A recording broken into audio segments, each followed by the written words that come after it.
राधे राधे दोस्त, मैं पप्पू वर्मा। आज हम बात करने वाले हैं, आपने कल देखा था टीवी के हर चैनल पर मोदी जी मन की बात कर रहे थे। मोदी जी हमारे देश के प्रधानमंत्री हैं। वो एक संत हैं, महात्मा हैं, प्रधानमंत्री हैं, ज्ञानी भी हैं। वो तो अच्छे तो का तलाश लेते हैं, लेकिन मुझे लगता है मन की जो बात होती है वो व्यक्ति के अंतरात्मा की आवाज़ होती है, उसकी ज़मीर की आवाज़ होती है। मोदी जी बहुत देर तक टीवी पर लाइव रहे, हमने देखा। हम क्या, पूरा इंडिया, पूरा देश देखा। बहुत देर तक वो प्रवचन देते रहे। पर 140 करोड़ आबादी वाले देश में क्या उनकी अंतरात्मा से गरीबों की आवाज़ सुनाई नहीं दी? महंगाई सुनाई नहीं दी? युवाओं की समस्या सुनाई नहीं दी? पेपर लीक जैसे मुद्दे उनकी अंतरात्मा से की आवाज़ नहीं आई? आज एक साधारण वर्ग जो है, जिसके पास कोई रोजगार नहीं है, 10 से 12 हज़ार रुपया मंथली किसी दुकान में रहकर कमाता है, किसी कंपनी में रहकर कमाता है। और अगर वो अपने बच्चे को एक उज्जवल भविष्य देना चाहता है, अच्छी शिक्षा देना चाहता है, तो अगर कोई अच्छे स्कूल में पढ़ाना चाहता है तो 5 से 7-8 हज़ार रुपया 2 बच्चों में उसे खर्च हो जाता है। अब बताइए उसका घर खर्च कैसे चलता होगा? क्या उनकी अंतरात्मा से ये आवाज़ नहीं आई? आज हमारे देश की सबसे बड़ी समस्या है, हर साल जो है युवा की आबादी बढ़ती जा रही है, लेकिन उससे अनुपात में रोजगार नहीं बढ़ रहे हैं। आपने कुछ दिन पहले सोशल मीडिया प्लेटफॉर्म पर कांग्रेस जनता पार्टी का नाम सुना होगा। आज के डेट में उनकी जो फॉलोवर हैं वो मिलियन में हैं, यानी 20 मिलियन से भी ऊपर हैं। मैं मानता हूँ लोग चाहते हैं कांग्रेस जनता पार्टी आगे राजनीति में नहीं आ पाएगी, चलो मैं मान लेता हूँ वो नहीं आ पाएगी, लेकिन उनकी जो फॉलोवर की जो बढ़ती आबादी है, जो इतने जो फॉलोवर हो जाए, ये दर्शाता है कि हमारे देश में युवाओं पर अत्याचार हो रहा है। कहीं ना कहीं युवा आपसे नाराज हैं। क्या आपकी अंतरात्मा से वो आवाज़ सुनाई नहीं दी? आज बड़े बड़े जो एग्ज़ाम हैं, यूपीएससी एग्ज़ाम है, नीट एग्ज़ाम है, जेईई का एग्ज़ाम है, या और भी अच्छे एग्ज़ाम हैं, सारे के पेपर लीक हो जाते हैं। आपके मंत्री हैं वो बोलते हैं भाई कैंसिल हो गया, अगले साल एग्ज़ाम होगा या इसके बाद एग्ज़ाम होगा। क्या आप उस युवाओं का दर्द आप तो सुनाई दिया? क्या आपकी अंतरात्मा उन बच्चों का की दर्द तो नहीं बतलाया?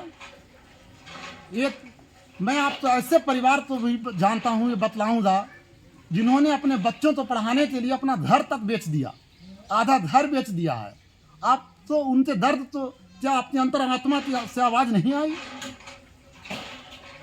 मोदी जी एक गरीब परिवार अपने बच्चे तो बाहर भेजता है, एक बेटी तो दूर भेजता है, उसे किस शिद्दत से कैसे उसको अपने उसका खर्च वहन करता है।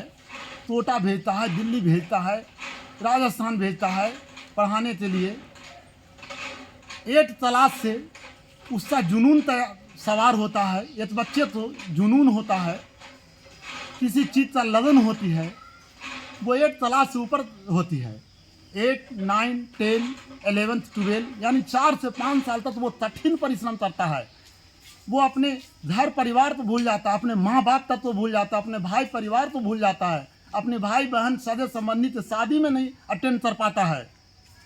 उसके बाद वो जब मंजिल से करीब आता है, एग्जाम देने की जब वक्त आती है, तो पता चलता है उसका क्वेश्चन लीक हो गया और बड़े बड़े पूंजीपति पैसा से उसका क्वेश्चन जो है खरीद लेते हैं और अच्छे मार्क्स ले आते हैं, या फिर उसके बाद उसका एग्जाम कैंसिल होता है।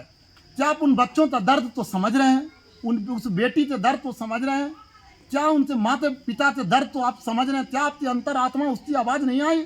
आपकी अंतरात्मा से वो आवाज़ नहीं आई? आप मन की बात करते हैं।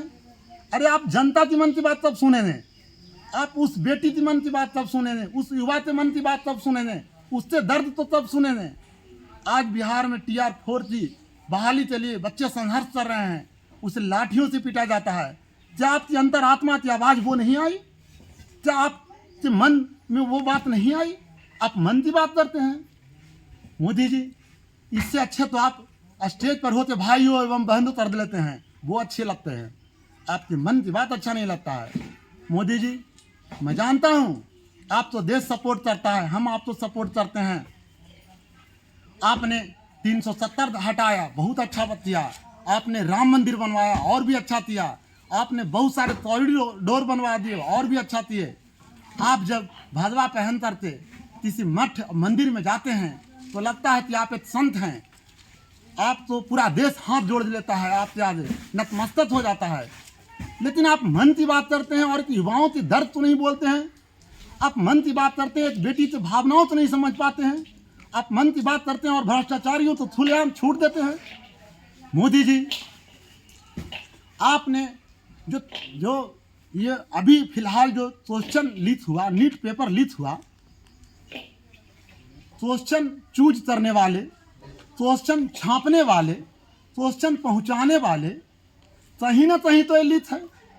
आपकी जो तंत्र है, मंत्रिमंडल है, विभाग है, जांच विभाग है, क्या कर रही है? कितने लोगों की इसमें सजा हुई?